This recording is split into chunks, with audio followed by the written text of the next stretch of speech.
ભરૂચના ઝઘડિયા પંથકમાં ધોધમાર વરસાદ બાદ જળબંબાકારની સ્થિતિ છે. ભૂંડવા ખાડીનું પાણી ફરી વળતા રાજપારડી અવિધા માર્ગ પર વાહન વ્યવહાર બંધ છે. રસ્તા પર કમરથી વધારે પાણી ભરાઈ જતા લોકોને મુશ્કેલી. પાણીના ધસમસતા પ્રવાહને કારણે નિર્માણાધીન પુલની કામગીરી અટકાવાઈ.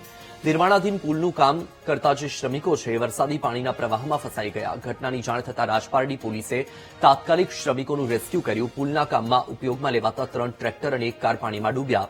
ભારે વરસાદને પગલે લોકોને નદી, ખાડી અને નીચાણવાળા વિસ્તારોમાં ન જવા માટેની અપીલ કરવામાં આવી રહી છે. દ્રશ્ય તમારી ટીવી સ્ક્રીન પર એક્સક્લુઝિવ દ્રશ્યો બીટીવી ન્યૂઝ આપને બતાવી રહ્યું છે. ભરૂચના ઝઘડિયા પંથકમાં ધોધમાર વરસાદ અને વરસાદ બાદ જળબંબાકારની સ્થિતિ છે.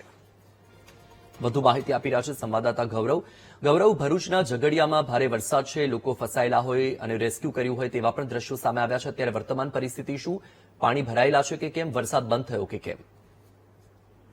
અમને 2 દિવસથી સતત વરસાદનું ભારણ વધી રહ્યું છે, ત્યારે નીચાણવાળા વિસ્તારોની અંદર પાણી ભરાવાના દ્રશ્યો દેખાય છે. અને આજમાં જે નાળો હતો ત્યાં કામગીરી ચાલી રહી હતી, ત્યાં પણ પોલીસ દ્વારા આજે રેસ્ક્યુ કરી અને શ્રમિકોને બહાર કાઢવામાં આવ્યા છે. હાલમાં સ્થિતિ નિયંત્રણમાં છે અને વરસાદ અમને ઓછો છે, જેને લીધે પાણીના સ્તર પણ અમને ઘટી રહ્યા છે. જી, માહિતી બદલ આભાર ગૌરવ.